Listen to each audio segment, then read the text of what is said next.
రేపు చిత్రాడ గ్రామంలో జరగబోయే ఆవిర్భావ దినోత్సవానికి అయితే పూర్తిస్థాయి ఏర్పాట్లు చేశారు. ప్రస్తుతం జనసేన ఫైర్ బ్రాండ్ రాయపాటి అన్న మనతో ఉన్నారు, మాట్లాడే ప్రయత్నం చేద్దాం. మేడం చెప్పండి, అసలు రేపు ఎలాంటి ఏర్పాట్లు చేశారు, అసలు ఎంతమంది వస్తారండి ఎస్టిమేషన్?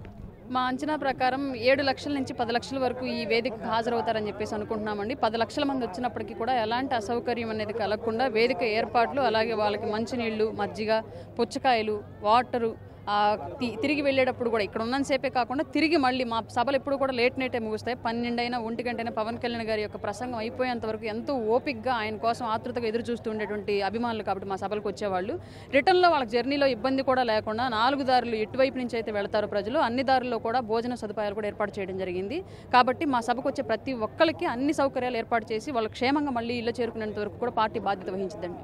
పార్టీ నిర్మాణానికి సంబంధించి రేపొద్దున ఎటువంటి దిశానిశ ఉండబోతుందండి కళ్యాణ్ గారి నుంచి? గత 11 ఏళ్ల ప్రస్థానం, అలాగే ఈరోజు అధికారంలోకి వచ్చాక ఈ 9 నెలల పరిపాలన, దీంట్లో జనసేన యొక్క ప్రాతినిధ్యం, రాబోయే 5 ఏళ్ల పాటు జనసేన యొక్క ప్రభావం రాష్ట్రం మీద అలాగే ప్రభుత్వం మీద ఎలాగ ఉండబోతుంది, దేశ రాజకీయాల్లో జనసేన యొక్క ప్రస్థానం ఏంటి అనేటువంటి అన్ని అంశాల మీద పవన్ కళ్యాణ్ గారు రేపు ఈ వేదిక సాక్షిగా ప్రసంగించబోతున్నారండి. మేడం చూసుకున్నట్లయితే సనాతన ధర్మాన్ని కూడా ఇప్పుడు పవన్ కళ్యాణ్ మెయిన్గా ప్రధాన అజెండాగా తీసుకుంటున్నారు. అయితే దానికి సంబంధించి పార్టీ నుంచి కూడా సనాతన ధర్మ బోర్డు కూడా ఉండబోతుందంటూ కూడా చెప్తున్న పరిస్థితి కనిపిస్తుంది. దాని మీద ఏమన్నా రేపొద్దున ప్రకటన ఉండే అవకాశం ఉందా మేడం?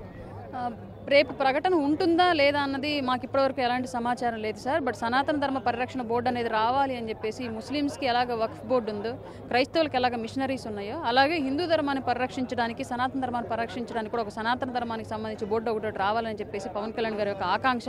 దానికి సంబంధించి ఎప్పుడు కూడా సంసిద్ధమై ఉంటాం. ఆ బోర్డు ఏర్పాటు చేయడంలో ప్రభుత్వం సహకరిస్తే కేంద్ర స్థాయి నుంచి ఈ సహకారం అందాలని చెప్పేసి పెద్ద ఎత్తున కోరుకుంటున్నాము. రానున్న రోజుల్లో ఆ బోర్డును ఏర్పాటు చేయడానికి 100% చిత్తశుద్ధితో పనిచేస్తాం.